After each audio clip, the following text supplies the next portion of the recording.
you want to publicly give him a message at all? Well, I think just talking about Apple Pretty, he'll know what I mean. Birdie, I'll let you respond on social to that one. I think I might have started a US-UK war. Yeah, okay. Well, I worked with Andy for a long time at BBH, and I could tell you he's mellowed now, because some of our we had some fairly feisty discussions about football and Man United and Newcastle, and it was always a little bit awkward if Newcastle got smashed and I had to go in and talk about typography the next morning. I think he's used to all of them losing now, so he's probably given up. Oh yeah, yeah. Although I remember when he was at home, we used to talk about TalkSport so much, and we'd say we'd hate it, and then we would both listen to it all the time and say, "I can't stand TalkSport," and then listen to it. Yeah, on and on and on. That sounds like Andy. That does sound like Andy. I don't really like doing that. Does it anyway? Yeah. So Sue, we're going to leave Andy in Ogilvy's, and we're going to finish up at Grey. And you had 3 or 4 years there, is that right? I actually, next after Ogilvy, went to Publicis with Andy, but let's skip over that. Oh, that's right. Sorry. He's had enough airtime. Skip over that. Yeah, forget that. Was at Grey for 4 years, which was my most recent full-time employment. And you recently did the Amplify. So yeah, I actually saw this recently. The outdoor posters for Amplify, which are really cool. Very, very brilliant use of typography. Could you tell us a bit about how you got involved in this? Yeah, well, we had Tag at the Gay Times. Its Amplify is sort of a charity, but not a charity. It was a really interesting kind of project, because whilst they're a charity, they don't want money. And so it was really weird to find out exactly what do you want us, because also, we always like, well, what do you want people to do as a result of seeing this then? And actually what it all turned out to be about is actually we need to face into some of our unconscious biases. We actually need to just try and tell the stories of the people who never get to tell their stories. And I think, until every queer voice is heard. And I think the gay community carries quite a lot of biases. It's all right for me, but they don't realise how not okay it isn't for everybody else. There's other people, they're in a bubble of their own. So what we wanted to do was just to tell respectfully some of the stories from the queer community around the world. We purposely, again, didn't choose photography because we didn't want to stereotype. We didn't want to depict a sort of poster image where you think, that's what it looks like. So we purposely chose the type. I mean, Emma and Ryan I worked on with it did a brilliant job of the art direction on it.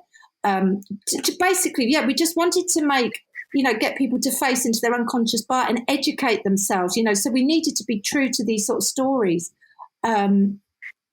So we did, because the imagery itself comes with its own unconscious bias. And so we wanted people to be a bit more intrigued. I mean, if you stop and read the posters, there's further content online. They were backed up on Amplifund on the sort of socials and also in print. They made these in the Gay Times. It's huge and beautiful. So they existed in the real world as much as they did in the external. So, yeah.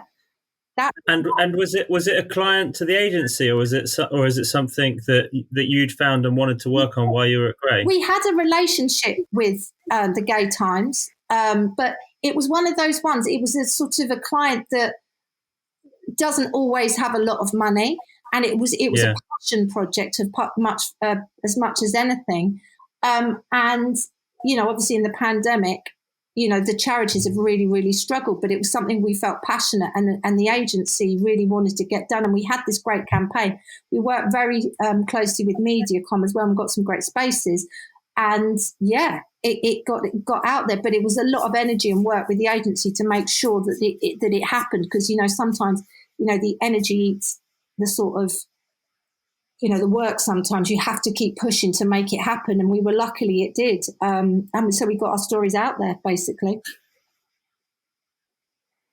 And was the typography done in house at Gray, or was that outsourced somewhere to some typographer? The typography was done in house. Right, I worked with the team, and the art director had a very strong idea of what he wanted, and we worked. It was all done in house. It was all done within Gray and creative team. We worked and because obviously it's a visual language we create as much as anything. The sort of the typography tells the story of the stories, whether it's the bars or whether it's the going round in circles. So we're using this visual imagery to back up the lines. So yeah, it was something that we did in house. We did it all within the Gray design department. And the lines themselves, that was you writing the lines, or are they from kind of research and interviews of people? The lines came from real story. We were utterly forensic to make sure we were not putting words in other people's mouths, because that's the worst thing we can do is, and also, with the LGBT community, there's a lot of rainbow washing going. It's all it's all very colourful and it's all very thing. And we wanted to go against that, just to tell the stories respectfully and truthfully, but not in a real kind of like doom and gloom way. We wanted to add hope, but we also at the same time wanted to be respectful that these things happen. So they were all based in the true stories and forensically researched to make sure all the facts were right and we weren't sort of making light or getting it wrong, or because you have a duty of care to respectfully deal with someone else's life and to represent it in a way that's truthful and honourable, because it's otherwise that's just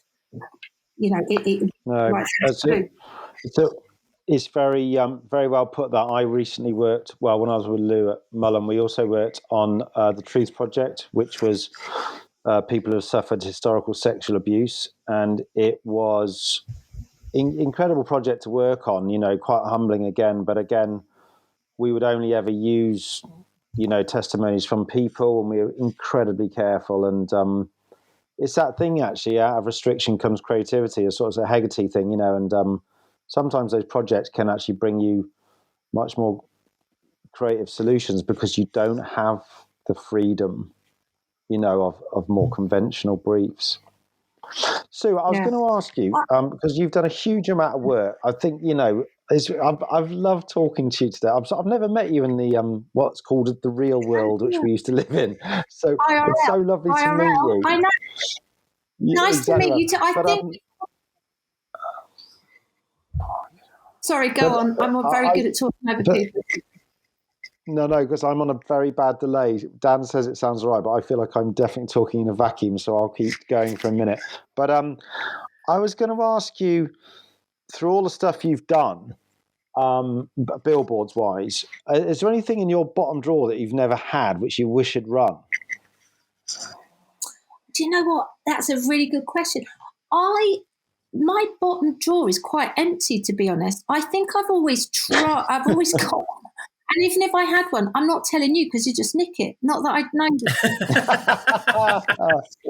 But as you say, there's nothing that springs massively to mind.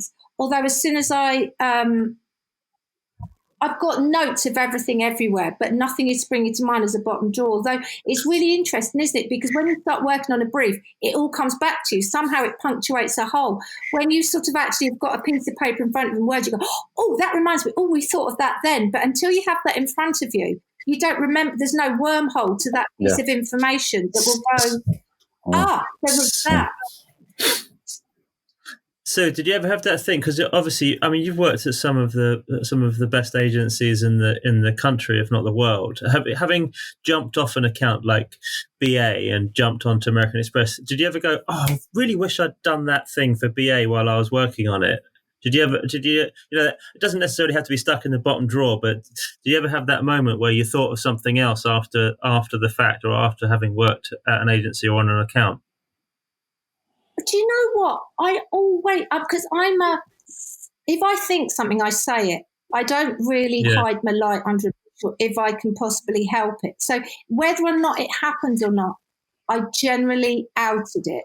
So I try not to, even if it was like, oh, wouldn't it be great if, I will tell people that. up to them to do it. So I don't generally feel like, I mean, there's things I wish had happened more because, obviously the amount of work you do compared to the amount of work people see is always disproportionate. So I wish a lot more things had happened, but I don't feel like I've ever, as a creative, what if we do that? What if we do that? Let's try this. Let's do that. I think I always try and bring that kind of energy, even if it gets turned down. So no, I would say to that question. Okay. And in terms of your favourite billboard then of all time, whether it's one of yours or any billboard you've ever revered in your career, what can you give us one? You know what? The one I utterly adore, and I think it's a very writer's billboard. And interesting enough, I note Tim Riley's chosen the same as the John Smith, the half posted, John. Yeah. That fantastic sticks in my head as one of the greatest. I don't know, it always comes to my mind. It's classic. It's still, they say the greatest media you can buy is in someone's mind. That has stuck in my media, in my mind, because that's what, 25, 30 years old. It's so old, and I've still got it in my brain, and I utterly adored that. It's so smart, so funny, and such a great use of media. So I utterly adore that. But I know Tim Riley had that because I was looking earlier on, and he's got that one. He told us the story of how it came about as well, and he even brought in the Mad magazine that the thought was born from. It was incredible. Yes, I saw that. Yeah, I never worked at that agency, so all the stories are so brilliant to hear because you sort of, although it's quite a small industry and it's like 1 degree of separation. If you haven't gone into that little village, you don't, you just sort of look at it from the outside, go, wow, it looks amazing. So when I hear those stories, it's incredible, but I utterly adore. I mean, weirdly, I also still think of that. Was it Araldite, the car glued to the post? Yeah. Yeah. Amazing. I think, again, if you can't entertain, do something clever. I mean, there's that. At the beginning, you asked why billboards or outdoor became out of home, and it's for things like that is where people it starts to become more of a kind of an experience or a build or something that's just not a standard billboard. And I think the out of home thing encapsulated all of that. Well, that was special build in those days, though, wasn't it? They still call it special builds. They still do, yeah. So, Sue, last thing, we always ask whoever comes on for people who are listening, whether they're young or old, or just creative people wanting to do billboards or posters. Do you have any tips or rules you live by, or you pass on to creative teams about doing billboards and posters? I mean, the thing about rules is you have to know them, then you have to break them all, because. Heineken refreshes the parts other beers cannot reach, breaks the rule of only have 3 words per poster beautifully. I think, so know the rules and break them. But I think for me, entertain me or tell me something I didn't know. Just keep it simple, keep it single-minded. I mean, I was always taught, and I think there is a little bit in this, which is, you get a visually led thing or you get a line led thing. Sometimes they were, but just do one thing brilliantly and support with the other. So keep it simple, keep it, clear with your ideas, and don't try and do too much, because sometimes it's what you don't do that is what makes the idea better. Yeah. Hegarty always he was saying something about do more, write less, which is always a killer. Yeah. Great. Okay. Well, look, I'm so pleased you came, and I'm so pleased to meet you, even if it's not quite the real world. But it's been a great hour and a half just chatting away. So yeah, thank you so much. Sorry for my signal's been a bit poor, so I've been sort of a bit out of sync. But I'll say thank you so much, and I hope to see you in the real world sometime. And thank you so much for having me. I really appreciate it. Thank you so much. I really love that. It's great. I'm so sorry I kept cutting out. Oh God, I felt like I was about 2.5 seconds out, which is kind of normal for me, really. But the bloody Wi-Fi. But also, maybe it would teach you a lesson of just slow down, Hugh. Just slow down. Yeah. That's never gonna. You're running around too fast. I think. Yeah. No. It was lovely chatting, and like you said, she's so great. She can just sort of hold us and tell us so many stories. You know, funny ones, interesting ones. I mean, there's so much stuff there from Low Howard Spink days I didn't know about. Having a sherry with Frank Lowe. I mean, God, that's like Mad Men, isn't it? It's brilliant. There are a couple of things there, and you know, having worked my career working for Benson and Hedges, I want to get a gold bar in an empty box. What a great leaving present! Yeah, what are we gonna get? A kind of like, I don't know, a sort of memory stick with fuck all. I'll be lucky to get a Mars bar, I reckon. She was great, and she's great because she's so interested in everything. You know, she's like she's saying, she's involved in so many different jobs. She's got so many different hats she wears. It's just be quite inspiring to sort of listen to all the stuff she's up to. I'll be fascinated to know actually where she's going to be going with the contract that her lawyer is currently poring over.